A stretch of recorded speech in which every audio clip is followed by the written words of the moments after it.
I was sitting on my back patio in sunny Scottsdale, Arizona, enjoying my retirement and sipping iced tea when I saw two men in what looked like police uniforms marching across my perfectly manicured lawn toward my golf cart. After 30 years as a state trooper, I could spot a fake badge from 50 yards away, and something about these two set off every alarm bell in my head. "Excuse me, can I help you gentlemen?" I called out, setting down my glass and standing up. My wife Marina had taken the cart to pick up groceries just 20 minutes ago, but she must have gotten back while I was reading the newspaper inside. The taller one, a guy in his mid-30s with a poorly fitted uniform that had patches reading HOA security, turned to face me.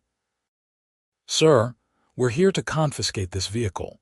It's been reported as being in violation of community standards." I walked down the 3 steps from my patio, my law enforcement instincts kicking into high gear. "I'm sorry, you're doing what now?" The shorter one pulled out a clipboard, his expression stern. "This golf cart has been modified in violation of Sunset Meadows Homeowners Association regulations. We have authorization to remove it from the premises immediately." I crossed my arms and took a closer look at their uniforms. The badges were cheap plastic, the kind you could buy online for $15. Their patches were sewn on crooked, and neither of them had actual duty belts with the equipment real law enforcement would carry. "Let me see your identification and this supposed authorization." The taller one, whose name tag read Officer Reynolds, pulled out a laminated card that looked like it had been made on someone's home printer. "We're official HOA enforcement officers. We don't need to show you anything. This cart is in violation and we're removing it."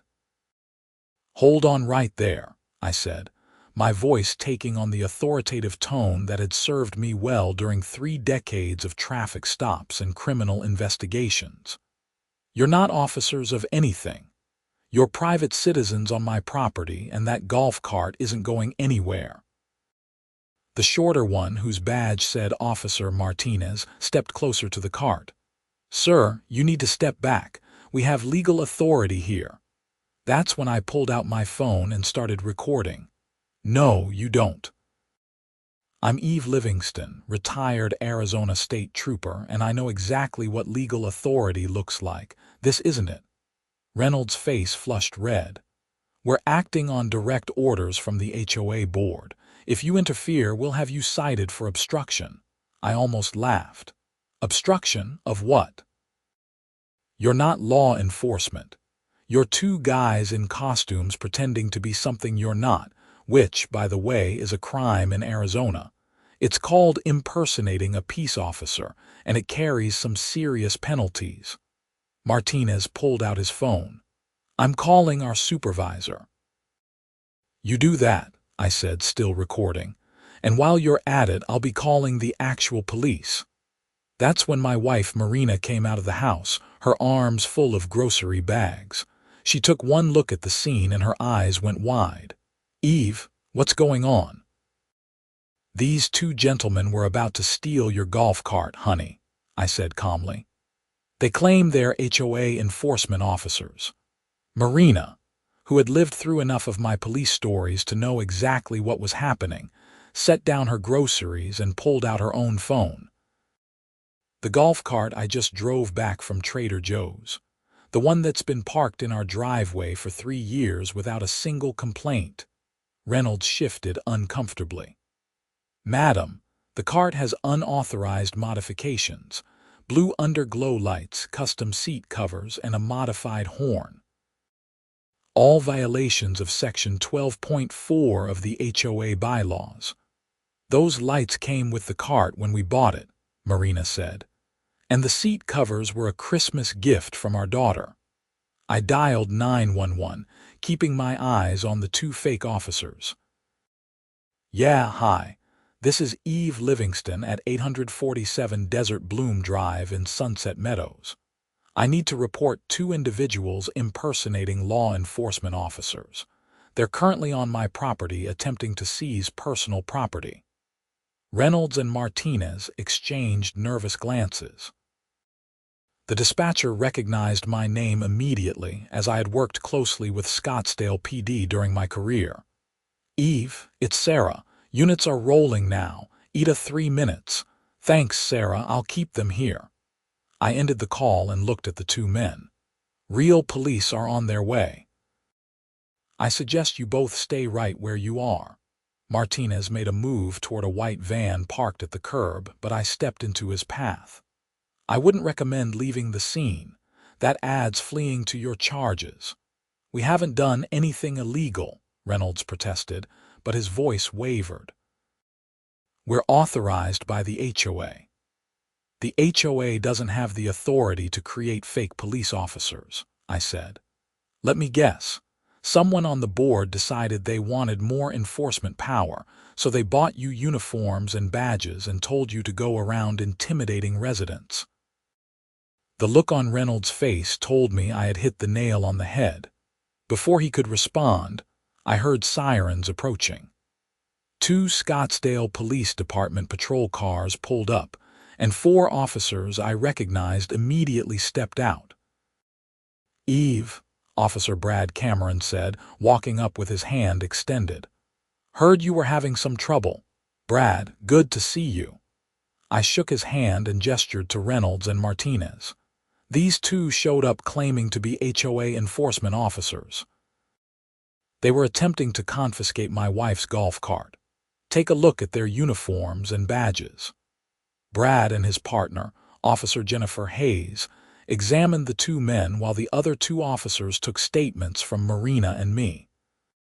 Reynolds tried to explain that they were just doing their jobs, but the more he talked, the worse it got for them. "Sir, are you claiming to be a police officer?" Brad asked Reynolds directly. "No, I'm an HOA security officer," Reynolds said quickly. "Your badge says officer. You're wearing a uniform designed to look like law enforcement. And according to Mr. Livingston here, you told him you had legal authority to seize property," Brad said. "That's impersonating a peace officer under Arizona Revised Statutes, Section 13-2405. Jennifer was examining Martinez's identification. "And you're not licensed security guards either. I'm not finding either of you in the state registry." That's when a silver Mercedes pulled up, and a woman in her late 40s jumped out, her face red with anger. She had the classic haircut, the kind I had learned to recognize during my years in law enforcement as belonging to someone who was used to getting her way. Her name tag, which she wore on a lanyard, identified her as Brenda Patterson, HOA board president. "What is going on here?" Brenda demanded, marching up to the scene like she owned the street. "Officers, these men work for the HOA. They're authorized to enforce our community standards." Brad turned to face her. "Madam, are you the one who hired these individuals?" "I'm the HOA president, and yes, the board voted to create an enforcement division.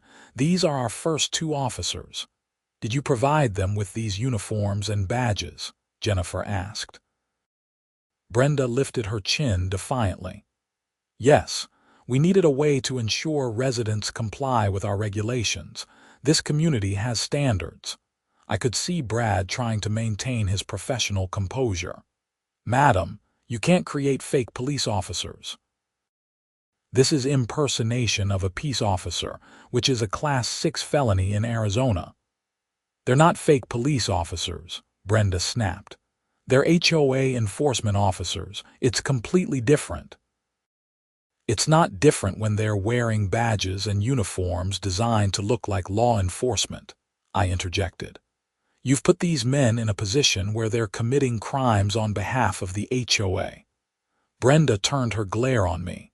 "Mr. Livingston, this doesn't concern you anymore. You interfered with official HOA business." "Official HOA business," Marina said, her voice rising. "You sent fake cops to steal my golf cart.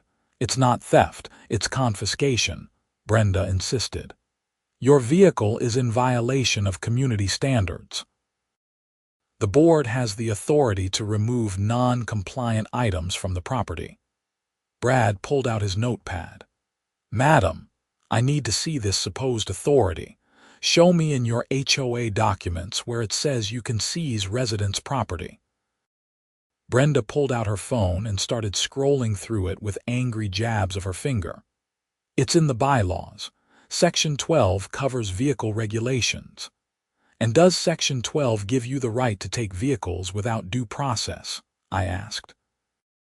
Because last I checked, even actual law enforcement needs a warrant or probable cause for seizure. Jennifer had been on her radio, and she turned back to Brad. Sergeant wants us to bring them all in. This is bigger than a simple citation.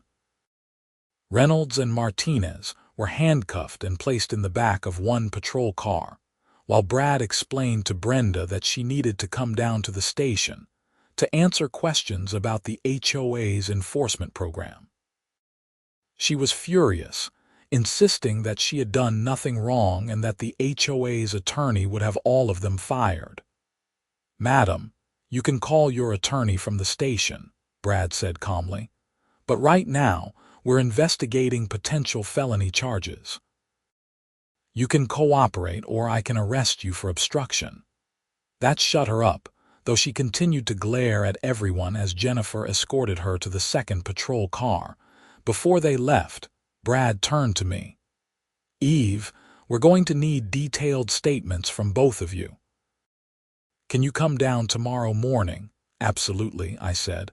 I've got video of the whole encounter on my phone too. Perfect. Send that to my email tonight if you can. Brad shook his head. HOA cops. I've seen a lot in 15 years, but this is a new one. After they left, Marina and I went back inside. She was still shaking with adrenaline. Can you believe that? They were just going to take the cart, if you hadn't been here. They would have taken it and you would have called me and we'd be in the same place, I said, putting my arm around her. But yeah, this is pretty brazen, even for an HOA board. The next morning, Marina and I went down to the Scottsdale Police Department and gave our full statements. Detective Raymond Chen, who specialized in fraud and impersonation cases, took our information personally. He was a sharp guy in his early 40s who had consulted with me on a few cases back when I was still on the force. Eve, this is quite a situation, Raymond said, reviewing my video on his computer. These HOA boards get more creative every year, but this crosses so many lines I've lost count. What are they looking at, charge-wise? I asked. Reynolds and Martinez are facing impersonation of a peace officer, which is a Class 6 felony. Could also add attempted theft, since they were trying to take property without legal authority. Patterson, the HOA president, could be charged with conspiracy to commit impersonation, and depending on what we find in the HOA's records, potentially fraud and extortion. Marina leaned forward. Extortion. If they've been using these fake officers to intimidate other residents, threatening them with fines or property seizure unless they comply with HOA demands, that could qualify as extortion under Arizona law, Raymond explained. We're going to need to interview other residents in your community. Would you be willing to help facilitate that? Absolutely, I said. I know a lot of people in Sunset Meadows. If Brenda's been pulling this stunt with others, they'll talk. Over the next week, I became an informal liaison between the police and my neighbors. What we uncovered was shocking. Brenda Patterson and her cronies on the HOA board had been running Sunset Meadows like a personal fiefdom for the past 2 years. The fake enforcement officers had been deployed over 24 times, targeting residents who had filed complaints against the board or who had opposed Brenda in the last election. One resident, an elderly woman named Dorothy, broke down crying when I interviewed her with Detective Chen present. They came to my house and said my garden gnomes were a violation. Those gnomes were my late husband's collection. They threatened to fine me $500 and remove them themselves if I didn't comply. I was so scared, I took them all down and put them in storage. Another neighbor, a young couple named Marcus and Jennifer, told us that the fake officers had shown up claiming their children's playground equipment violated setback requirements. They said if we didn't remove it within 24 hours, they'd do it themselves and charge us for the labor. We spent $600 having it professionally removed and relocated, even though our lawyer later told us there was no violation. The more people we talked to, the clearer the pattern became. Brenda and the board had created these fake officers to bully and intimidate residents into compliance, avoiding the normal HOA dispute process that would have given homeowners the right to challenge violations and attend hearings. It was a systematic abuse of power. Detective Chen brought all the evidence to the county attorney's office, and within 10 days, formal charges were filed. Reynolds and Martinez were charged with multiple counts of impersonation of a peace officer and attempted theft. Both men claimed they had been told by Brenda that everything was legal and that they were just doing security work. Their public defenders negotiated plea deals where they would testify against Brenda in exchange for reduced charges. Brenda Patterson was charged with conspiracy to commit impersonation of a peace officer, 8 counts of extortion, fraud, and abuse of fiduciary duty. The other board members who had voted to approve the enforcement program were also charged, though with lesser offenses since Brenda had been the driving force behind the scheme.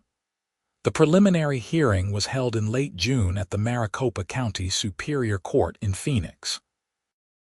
Marina and I drove down together, and I was surprised to see how many of our neighbors showed up to watch the proceedings.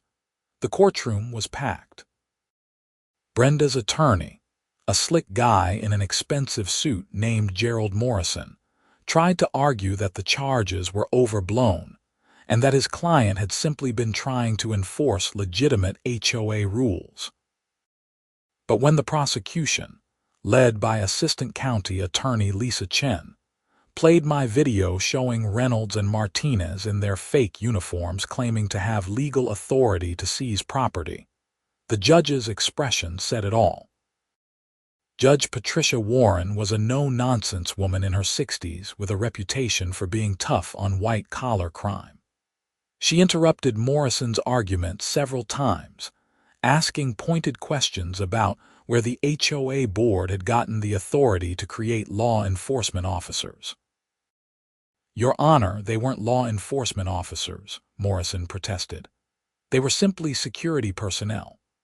Security personnel who wore badges, called themselves officers, and told residents they had legal authority to seize property," Judge Warren said dryly. "Counselor, I've read the statements. These men told multiple residents they would face criminal charges if they didn't comply. That's not security work. That's impersonation." Lisa Chen presented evidence of the extortion charges, including recorded phone calls where Brenda had threatened residents with escalating fines and property seizure if they didn't immediately comply with HOA demands. In one particularly damning call, Brenda told a homeowner that she would send her officers to remove unauthorized landscaping by force if necessary. "These officers aren't real police," the homeowner had said on the recording. "They have the full authority of the HOA board," Brenda had replied. "They can enforce compliance just like any law enforcement officer. Don't test me on this." The judge ruled that there was sufficient evidence to bind Brenda over for trial on all counts. Her bail was set at $50,000, which she posted immediately, but she was ordered to have no contact with any HOA members or residents of Sunset Meadows. The trial was scheduled for September, And in the meantime, the HOA board was in chaos. The remaining board members who hadn't been charged resigned en masse, leaving the community without leadership. The property management company that handled day-to-day operations called an emergency meeting to elect an interim board. I didn't want to get involved in HOA politics, having seen enough of it over the past months to last a lifetime. But several neighbors approached me and asked if I would consider serving on the interim board. Marina encouraged me, saying that someone with my background could help clean up the mess Brenda had created. Besides, she said with a smile, you've been bored since you retired. This would give you something to do. So I agreed to run, along with 4 other residents who were known for being level-headed and fair. The election was held in early July, and all 5 of us were voted in unanimously. Our first order of business was hiring a law firm that specialized in HOA governance to review every decision Brenda's board had made over the past 2 years. What we found was appalling. Brenda had been using HOA funds to pay for personal expenses, disguising them as legitimate community costs. The fake enforcement officers had been paid nearly $40,000 over 6 months, money that came directly from homeowner assessments. She had also approved contracts with vendors who were owned by her friends and family members, violating conflict of interest policies. We turned all the financial evidence over to Detective Chen, who added embezzlement and fraud charges to Brenda's growing list of legal problems. The county attorney's office estimated that Brenda had stolen over $75,000 from the HOA. The criminal trial began on September 15th. Marina and I attended every day, along with dozens of other residents who wanted to see justice served. The prosecution's case was overwhelming. They had video evidence, recorded phone calls, financial records, and testimony from Reynolds and Martinez, both of whom described in detail how Brenda had recruited them and given them explicit instructions to intimidate residents. Reynolds testified that Brenda had told him to make the uniforms look as official as possible, and to tell residents that they had legal authority to enforce HOA rules. She said most people wouldn't question it, and if they did, we should threaten them with fines or legal action, Reynolds said on the stand. She told us retired cops like Mr. Livingston would be the biggest problems because they'd know we weren't real officers. And yet she sent you to Mr. Livingston's house anyway, Lisa Chen asked.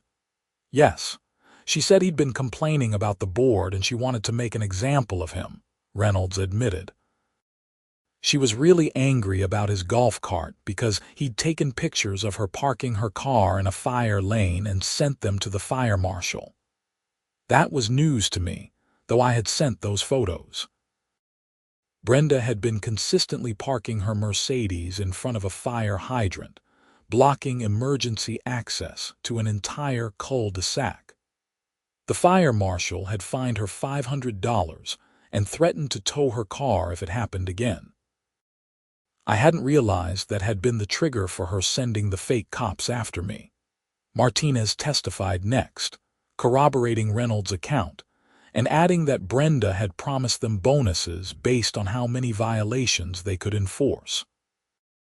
She said we'd get $50 for every successful confiscation or forced compliance, Martinez said.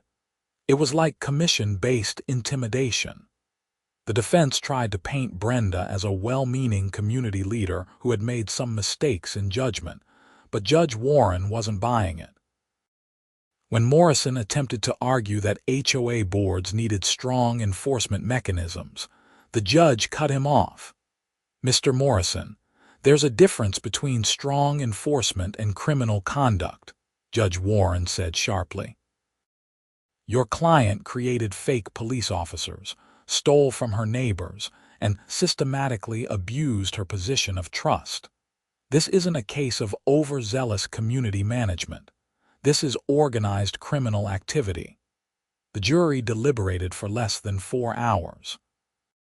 They found Brenda guilty on all counts: conspiracy to commit impersonation of a peace officer, 8 counts of extortion, 6 counts of fraud, embezzlement, and abuse of fiduciary duty. The courtroom erupted in applause, and Judge Warren had to use her gavel to restore order. Sentencing was scheduled for October 20th. In the weeks leading up to it, I worked with the new HOA board to implement reforms that would prevent this kind of abuse from happening again. We revised the bylaws to add oversight mechanisms, established a resident complaint process with real due process protections, and required the board to get approval from homeowners for any expenditure over $5,000. We also reached out to every resident who had been victimized by Brenda's enforcement scheme and offered to reimburse them for any costs they had incurred. The HOA's insurance policy covered most of the restitution, though we had to take out a small loan to cover the full amount. Dorothy got her garden gnomes back and set them up in her front yard with a sign that read, "Never again." Marcus and Jennifer had their playground equipment reinstalled, and we even upgraded it with new safety surfacing at the HOA's expense. Every resident who had been bullied or intimidated received a personal apology from the new board, along with assurances that their voices would be heard going forward. The sentencing hearing was emotionally charged. Several residents gave victim impact statements, describing the fear and anxiety Brenda's actions had caused. Dorothy spoke about how she had been too scared to sleep for weeks after the fake officers came to her house, worried they would come back. Marcus and Jennifer talked about how their children had cried when the playground equipment was removed, not understanding why their swing set had to go away. I also gave a statement, though mine was less about personal impact and more about the broader implications of what Brenda had done. Your Honor, I spent 30 years as a state trooper, and I've seen a lot of people abuse positions of authority. But this case is particularly troubling because it happened in a community where people should feel safe. Homeowners associations are supposed to maintain property values and common areas, not run protection rackets. Miss Patterson didn't just break the law. She violated the trust of hundreds of families who relied on her to do the right thing. Brenda's attorney made a last-ditch effort to secure a lenient sentence, arguing that his client had no prior criminal record and had already suffered significant reputational damage. But Judge Warren was unmoved. "Miss Patterson, you created a scheme to intimidate and extort your neighbors," Judge Warren said, looking directly at Brenda. "You stole from them, you terrorized them, and you did it all while hiding behind the authority of a homeowners association. You showed no remorse throughout this trial, and even now, I don't see any recognition of the harm you've caused. This court needs to send a message that this kind of conduct will not be tolerated." Judge Warren sentenced Brenda to 8 years in the Arizona Department of Corrections, to be followed by 5 years of probation. She was also ordered to pay full restitution to the HOA and the individual victims, a sum that totaled nearly $120,000. Finally, the judge imposed a lifetime ban on Brenda serving in any HOA or community governance role. Reynolds and Martinez, who had cooperated with the prosecution, received much lighter sentences. Reynolds got 2 years of probation and community service, while Martinez got 18 months of probation. Both were ordered to stay away from Sunset Meadows and were banned from working in any security-related field. As Marina and I left the courthouse that day, I felt a sense of closure that I hadn't expected. The golf cart incident had been bizarre and infuriating, but it had led to real change in our community. Sunset Meadows was already a better place to live, with a board that actually listened to residents and transparent processes for handling disputes. "Think you'll stay on the board after the interim period ends?" Marina asked as we drove back to Scottsdale. "Maybe for one term," I said. "Just to make sure these reforms stick. After that, someone else can take over. I didn't retire from law enforcement just to spend my golden years arguing about mailbox colors." She laughed. "Speaking of which, did you see the agenda for next month's meeting? Someone wants to paint their mailbox purple. As long as they're not impersonating a police officer, I think we can handle it," I said. Life in Sunset Meadows slowly returned to normal over the following months. The new board proved to be competent and fair, handling disputes with common sense rather than heavy-handed enforcement. Property values stabilized after the negative publicity from Brenda's trial faded, and the community even attracted new buyers who liked our reformed governance structure. I served out my interim term, and then another one-year term before stepping down to let younger residents take over. Marina and I got back to enjoying retirement, though I kept myself busy with volunteer work and consulting on law enforcement training programs. The golf cart, which had started the whole mess, remained parked in our driveway with its blue underglow lights and custom seat covers.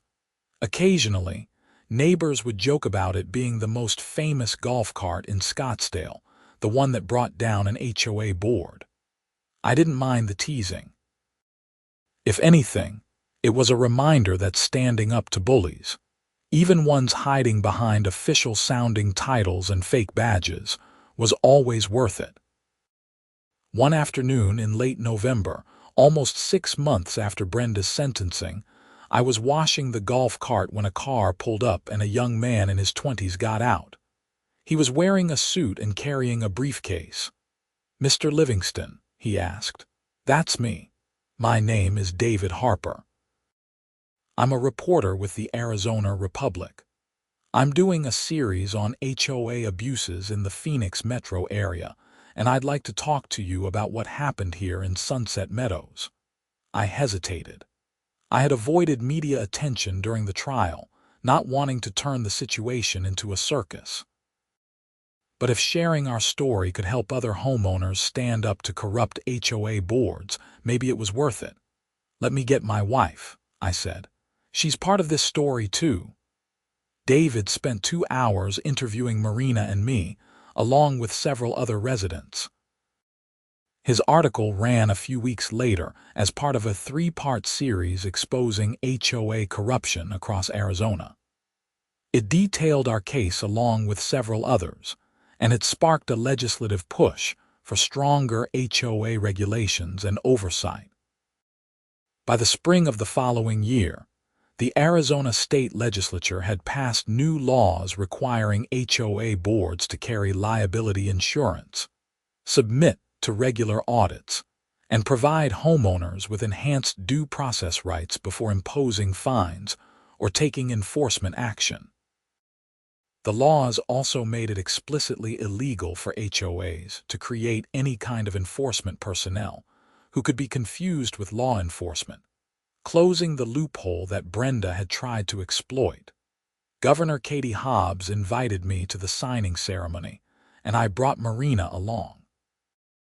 It was surreal standing in the Capitol building, watching the governor sign legislation that had been inspired in part by 2 fake cops trying to take our golf cart. Several other homeowners who had been victimized by abusive HOAs were there too, and there was a real sense of accomplishment in the room. "You should be proud," the governor said when she shook my hand after the ceremony. "You turned a bad situation into positive change for thousands of homeowners across the state." "I just stood up for what was right," I said. "The rest of it, that's on people like you who actually made the changes happen." Marina squeezed my hand. "He's being modest." He spent months working with legislators to help draft these reforms. That was true. After David's article came out, I had been contacted by several state representatives who wanted to understand HOA abuse from a law enforcement perspective. I had testified before committees, provided input on draft legislation, and helped connect lawmakers with other victims who had compelling stories to tell. It had been more work than I'd planned for in retirement, but it felt important. As we drove home that evening, watching the sun set over the Arizona desert, I reflected on how much had changed in just over a year. A golf cart, of all things, had been the catalyst for exposing corruption, reforming laws, and empowering homeowners across the state. If someone had told me that morning when I saw 2 fake cops on my lawn that this would be the result, I never would have believed it. But that's the thing about standing up to bullies and abusers. You never know how far the ripples will spread. One person saying no can inspire others to speak up. One case can expose a pattern of abuse. One golf cart can change the law. Back in Sunset Meadows, life was good. The new board was functioning well.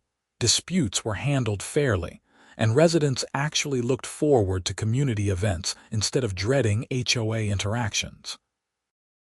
Dorothy's garden gnomes had become a beloved landmark, with people often stopping to take pictures with them. Marcus and Jennifer's kids played happily on their restored playground equipment, and other families had installed their own playsets without fear of retribution. And my golf cart. It still sat in the driveway, blue lights occasionally glowing in the evening when Marina and I took it for rides around the neighborhood. It was a reminder that sometimes the things we hold on to, the small stands we take, can lead to bigger victories than we ever imagined. One Saturday morning in June, almost exactly a year after the fake cops had showed up, I was working in the garage when I heard a golf cart pull up. It was my neighbor Tom, a retired engineer who lived 3 houses down. He had one of the newer electric models, much fancier than mine. "Eve, got a minute?" Tom called out. "Sure, what's up?" "The new board is planning a community event next month.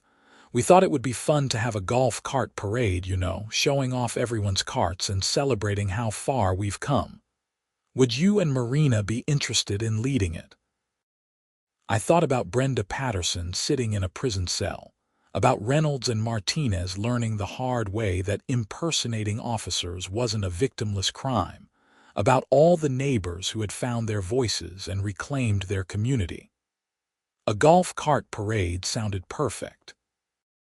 "We'd love to," I said. "Let me check with Marina, but I'm sure she'll be on board." "Great. Oh, and Eve, thanks again for everything you did. This community is a better place because you didn't back down." After Tom left, I went inside and found Marina in the kitchen, working on a crossword puzzle. "We've been asked to lead a golf cart parade next month," I told her. She looked up with a smile. "That sounds fun. Will you decorate the cart? Maybe some streamers, nothing too crazy," I said. "The blue lights will be festive enough." "Those infamous blue lights," she said with a laugh. "Who knew they'd cause so much trouble and so much good?" I sat down across from her and took her hand. "I'm glad I was home that day. If you'd been here alone when those guys showed up." "But you were home and you handled it perfectly," she interrupted. "That's what matters. You used your training and experience to stop something wrong, and then you saw it through to the end. That's who you are, Eve. That's why I married you." I squeezed her hand, feeling grateful for everything we had. Retirement was supposed to be about relaxation and enjoying life, and we were doing that. But it was also about using the wisdom and experience we'd gained over decades to make the world a little better. If that meant taking on a corrupt HOA board, testifying before legislators, or leading a golf cart parade, then so be it. The parade took place on a beautiful July afternoon. Nearly 40 golf carts participated, decorated with flags, streamers, lights, and creative themes. Marina and I led the procession through the streets of Sunset Meadows, waving to neighbors who lined the sidewalks and cheered. Dorothy rode in the cart right behind us, her collection of garden gnomes arranged in the passenger seat and cargo area.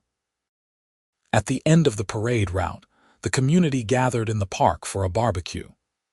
The new HOA board had hired a local restaurant to cater, and there were games for kids and live music from a neighborhood band. It was the kind of event that brought people together, building connections and fostering the sense of community that an HOA was supposed to support.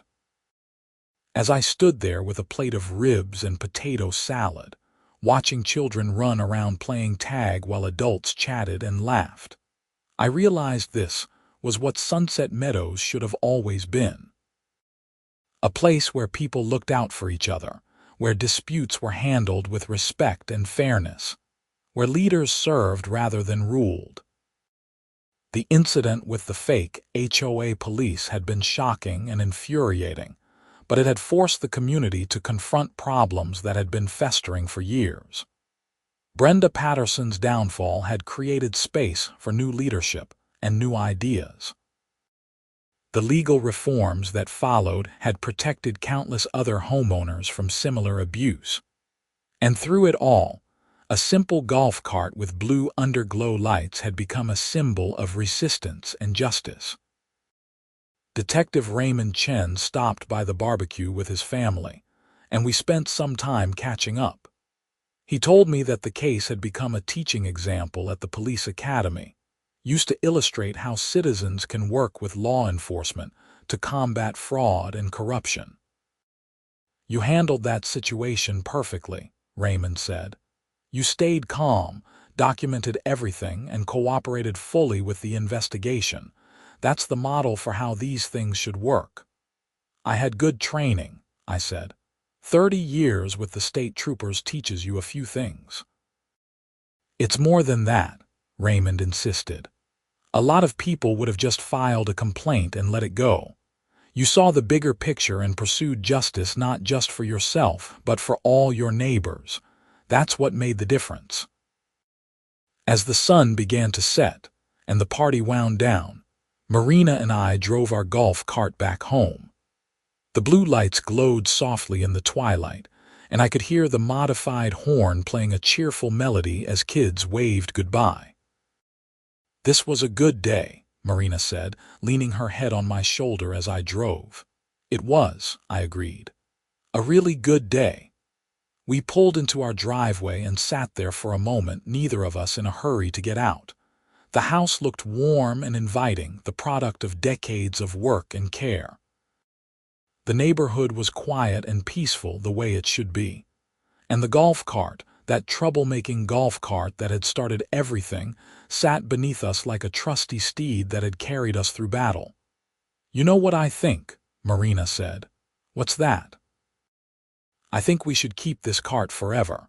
Even when it stops running, we should keep it as a reminder." "A reminder of what?" "That one person standing up for what's right can change everything. That bullies only win when good people stay silent. That a retired state trooper and his wife can take on a corrupt HOA board and win." I kissed her forehead. "We can definitely keep the cart."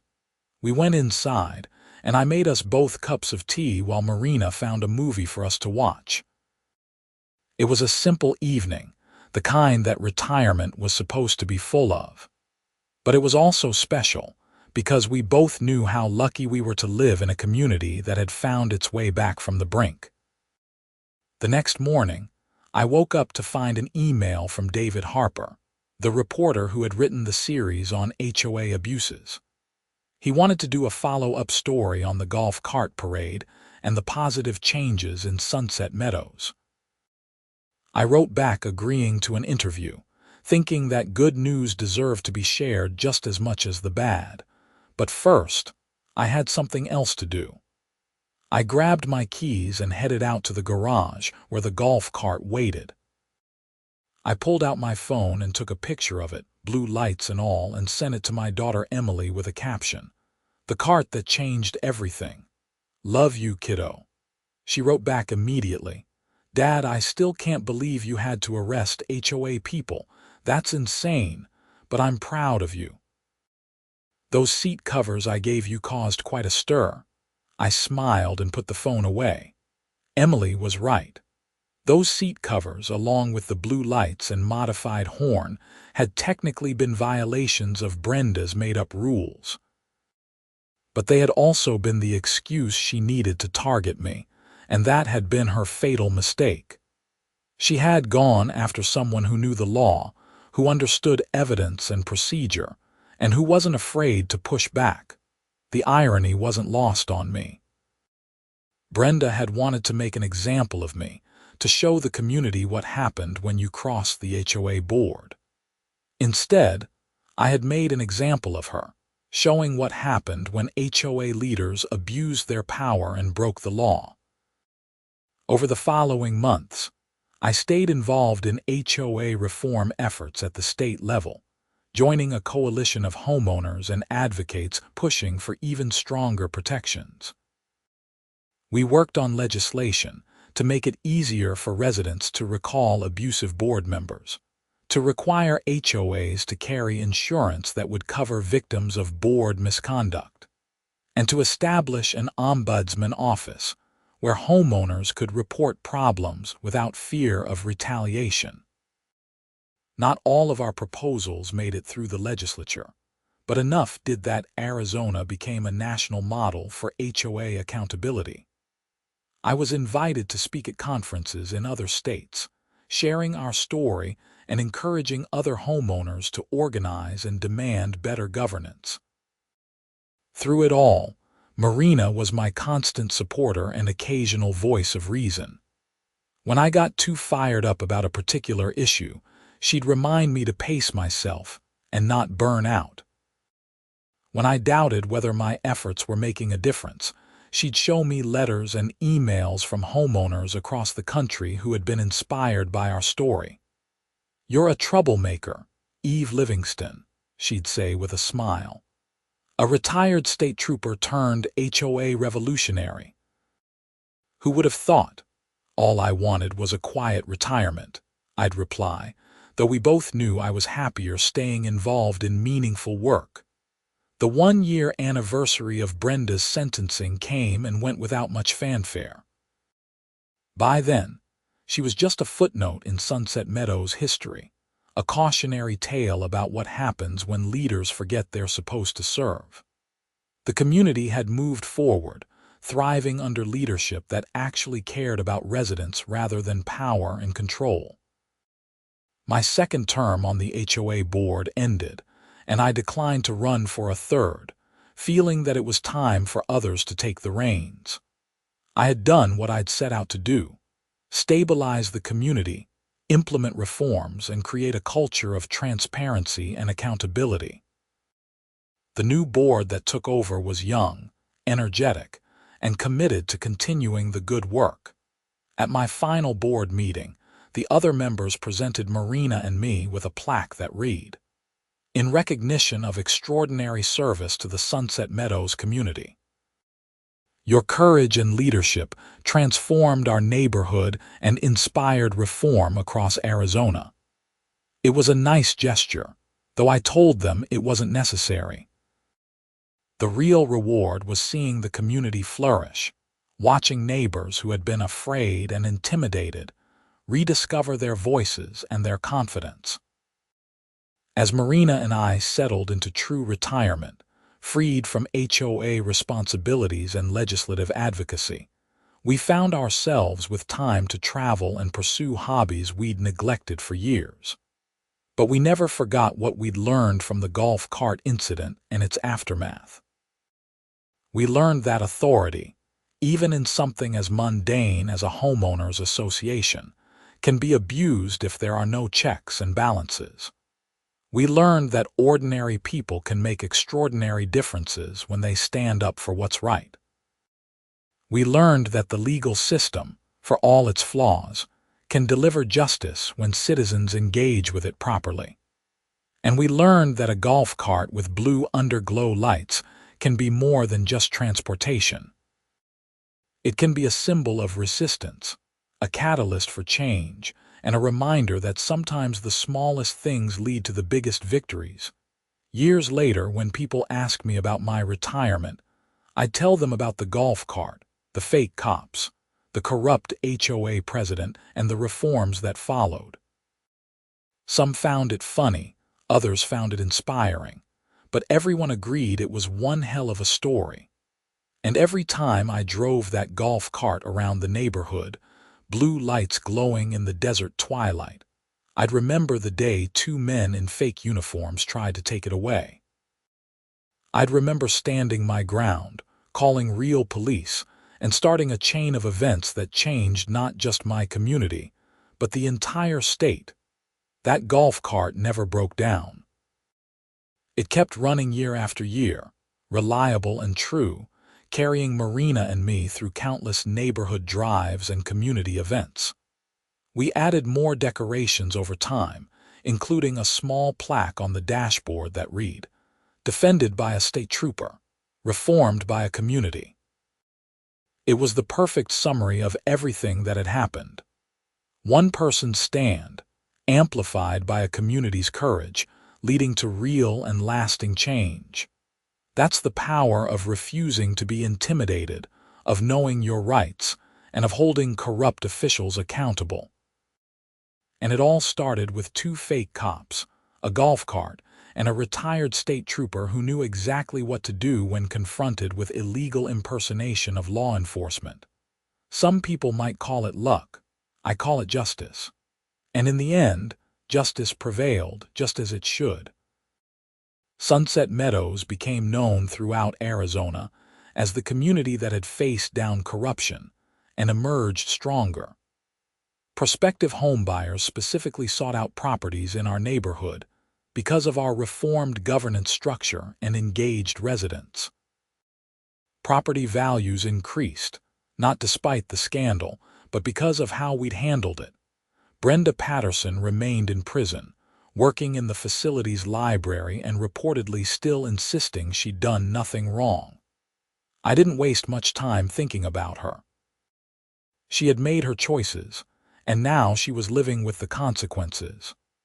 My focus was on the future, on making sure that what she'd done could never happen again, at least not in Sunset Meadows.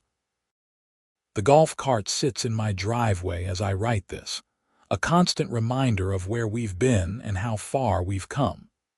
Its blue lights still glow, its custom seat covers still provide comfort, and its modified horn still plays cheerful melodies when Marina takes it out for groceries. People sometimes ask me if I regret getting involved, if I wish I'd just let the HOA take the cart and avoided all the drama. My answer is always the same: absolutely not. Standing up to bullies and corrupt officials isn't always easy or convenient, but it's always necessary. If everyone just went along to get along, people like Brenda Patterson would never face consequences, and communities like Sunset Meadows would never heal. So no, I don't regret a single moment of it. Not the confrontation with the fake cops, not the months of investigation and testimony, not the work on legislative reform, not the time spent rebuilding the HOA board. It was all worth it to create a community where people feel safe, where leaders are accountable, and where a golf cart with blue lights can be just a golf cart, not a target for abuse of power. That's the story of how fake HOA police tried taking my golf cart, how I pressed charges as a retired state trooper, and how one incident of attempted intimidation led to sweeping reforms and real justice. It's a story about standing your ground, knowing your rights, and never backing down when you're in the right. It's about the power of community and the importance of accountability. And yes, it's about a golf cart that became famous for all the right reasons. Marina and I still live in Sunset Meadows, still enjoy our quiet retirement, and still drive that golf cart around the neighborhood. Every time we pass Dorothy's garden gnomes or Marcus and Jennifer's playground, we're reminded that good can triumph over corruption, that citizens can hold officials accountable, and that sometimes the most important battles are fought not with weapons or violence, but with knowledge, courage, and an unwillingness to accept injustice.